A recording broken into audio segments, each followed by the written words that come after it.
ভাবলাম যে ঠিক আছে, এত সুন্দর শাড়ি পরছি, আমার জামাইয়ের সাথে যা দেখা করে আসি। তারপরে আমি হসপিটালে গেছি যে আমার হাজব্যান্ডের সাথে দেখা করে, মানে ও তো কিছুই, ও তো জ্ঞান নাই, মানে ও তো কোমাতে। তো তারপর আমি নিজে নিজেই কথা বলি আর কি, মানে এটা আমার একটা ফিলিং আর কি, আমার ফিলিং যে আমার কথা ও শুনতে পায় বা আমি টাচ করলেও বুঝতে পারি, এটা আমার ফিলিং, ওর কোনো নড়াচড়া নেই কিছুই নেই, মানে এটা আমার ইনার ফিলিং আর কি।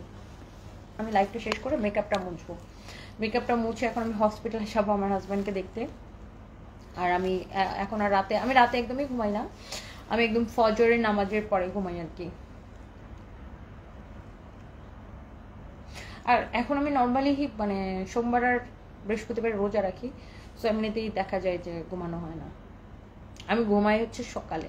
আমাকে সিস্টার অলওয়েজ জিজ্ঞাসা করে যে তুমি কখন ঘুমাও কখন ঘুমাও কখন ঘুমাও, মানে আমাকে সারা রাত হসপিটালে দেখে, দ্যাটস ওয়াই। আমি হচ্ছে ধরেন এখানে ধরেন ফজরের আজান এবং নামাজ শেষ হতে 5:30 বাজে, আমার ঘুমাইতে ঘুমাইতে 6টা বাজে। 6টায় ঘুমাই, আমি আবার 11টা কি 12টার মধ্যে উঠে যাই আর কি।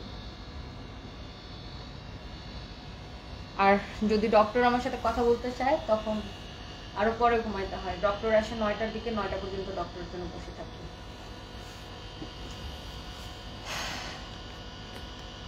তোমার ইসলাম আপু, তোমাকে আর আপনার সন্তানদেরকে, আপু দুলাভাইকে আর আপনার সন্তানদেরকে একসাথে যখন লাইভে দেখবো, মনের যত কষ্ট দুঃখ আছে ইনশাল্লাহ নিমেষে শেষ হয়ে যাবে। মানে মনে একটা আশা রেখেছি আপনার পরিবারের জন্য, আল্লাহ যেন আমাকে আশাটা পূরণ করার তৌফিক দান করেন, দোয়া করবেন অবশ্যই আপু, ইনশাল্লাহ ইনশাল্লাহ ইনশাল্লাহ। তোমার ইসলাম আপু, thank you so much, thank you. আজকে আমি ওই যে ডাই প্রিন্টের যে পার্পেল শাড়িটা দেখালাম না, ওই শাড়িটা পরে আমি হসপিটালে গেছিলাম। তো সিস্টার ফার্স্ট আমাকে চিনতে পারে না, ও আমাকে মানে আমার হাজব্যান্ডের রুমে ঢুকতে দিতেছিল না। আর আমি যখন কথা বলছি ও হাসতে হাসতে শেষ। সো আমাকে বলতেছে যে তুমি এটা কি পরছো, তো আমি বললাম যে এটা হচ্ছে শাড়ি, এটা বাংলাদেশের ট্রেডিশনাল অয়েল। তো পরেও বলছে যে তোমাকে অনেক সুন্দর লাগতেছে, মানে এই যে এই শাড়িটা, এই শাড়িটা পরে বিকালে ছবি দিলাম না, তো এই শাড়িটা আমি পরছিলাম। পরে আমি যখন হসপিটালে গেছি তখন মানে ও আমাকে চিনতে পারে না, মানে আমার হাজব্যান্ডের ডিউটিতে যে সিস্টার ছিল ও আমাকে চিনতে পারে না, ও আমাকে ঢুকতে দেয় না। তো আমার গলা শুনে সাথে সাথে ও ইয়ে করছে, মানে ও কনফিউজ হয়ে গেছিল এটা আমি কি না আর কি, চিনতে পারি না বলতে ও কনফিউজ হয়ে গেছিল। তারপর আমাকে বলতেছে যে তুমি এটা কি পরছো, তো আমি বললাম যে এটা শাড়ি। তো আমরা, ও বললো যে যে ইউ লুক সো বিউটিফুল। তো আমি বললাম যে this is our traditional wire. So আর শাড়ি আসলে মানে আমাদের ট্রেডিশনাল ক্লথ হিসাবে মানে সো খুবই সুন্দর, শাড়ি পরলে ডিফারেন্ট লাগে না।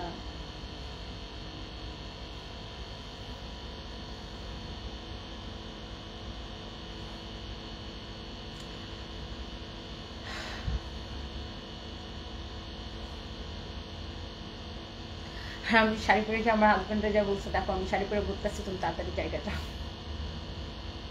মাঝে মাঝে আমি মানে মানে থাকে না যে আমি ওর সাথে ফানও করি, বাট ওর তো সেন্স নাই, বাট আমার কাছে মনে হয় যে ও আমার কথা শুনতে পায়।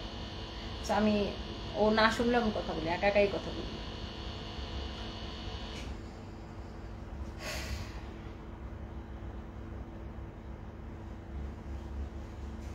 খান রাবে আপু, আল্লাহ সব পারে, ইনশাল্লাহ আপু, ইনশাল্লাহ ইনশাল্লাহ।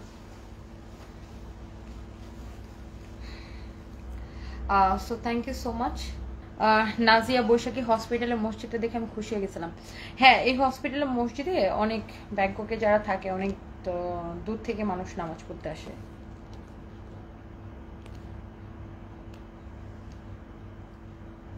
ইনশাল্লাহ আপু, খুব শীঘ্রই আল্লাহ তাআলা দুলাভাইকে সুস্থতা দান করবে, আপনার কথা শোনার তৌফিক দান করবে, ইনশাল্লাহ ইনশাল্লাহ ইনশাল্লাহ ইনশাল্লাহ।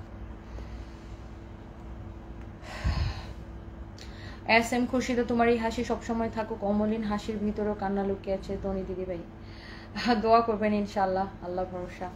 কালো ওই দুটি চোখে এমডি ক্যাম, আচ্ছা থ্যাংক ইউ সো মাচ। টুকটুকি পাখি লিখেছে, সত্যি আপু ভাইয়া লাকি অ্যান্ড অলসো ইউ, ভাইয়ার ভিডিওগুলো সামনে আসলে তোমার আমার খুব কষ্ট লাগে, আল্লাহ যেন ভাইয়াকে খুব তাড়াতাড়ি সুস্থ করে দেয়, ইনশাল্লাহ আপু ইনশাল্লাহ।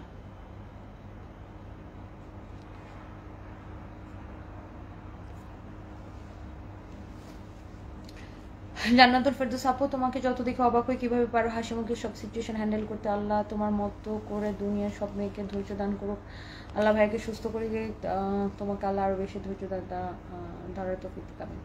আমিন ইনশাআল্লাহ। আপু জান্নাতুল ফেরদৌস আপু, আসলে আপু এটা তো আমার প্রফেশন, আর আমাকে মানে আমি যে বললাম না একটু কেমন মনের মধ্যে যেটাই চলুক আমাকে হচ্ছে হাসি মুখে সবকিছু হ্যান্ডেল করতে হবে, আর এটা আমার কাজ করে যেতে হবে। সো এই আর কি, কারণ জীবন তো থেমে থাকবে না, আর আমাকে কেউ সাহায্য মানে সাহায্য নেওয়াটাও একটা আমার কাছে মনে হয় যে আমরা যদি কর্ম করে খেতে পারি তাহলে আমরা কেন মানুষের থেকে সাহায্য নেব। সো আমি চাইও না যে কেউ আমাকে সাহায্য করুক, আমি কাজই করতে চাই।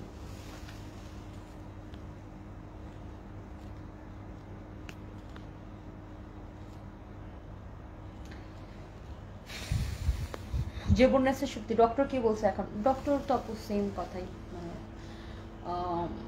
সায়েন্স অনুযায়ী ওর জ্ঞান না ফেরার সম্ভাবনাই বেশি, বাট ডক্টর তো তার বিজ্ঞান অনুযায়ী কথা বলবে। বাট আমার বিশ্বাস তো আমার কাছে এই আর কি।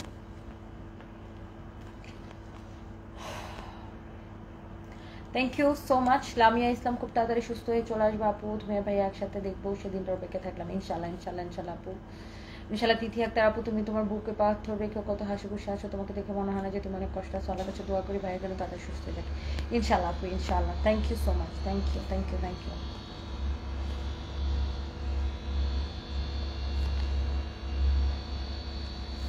রাবিয়া পলি আপু, আমার হাজব্যান্ড লাইফ সাপোর্টে যখন ছিল আমি পাশে যে মেয়ের নাম করে বলতাম সহি বাবা সহি, তোমার জন্য কাঁদে, ওর চোখ দিয়ে পানি গড়িয়ে প্রতি আমার একজন স্ত্রীর জন্য কতটা কঠিন তা এই সময় যারা পার করে তারা জানেন। সেটাই আমিও তো অলওয়েজ সারপ্রাইজের কথা বলি।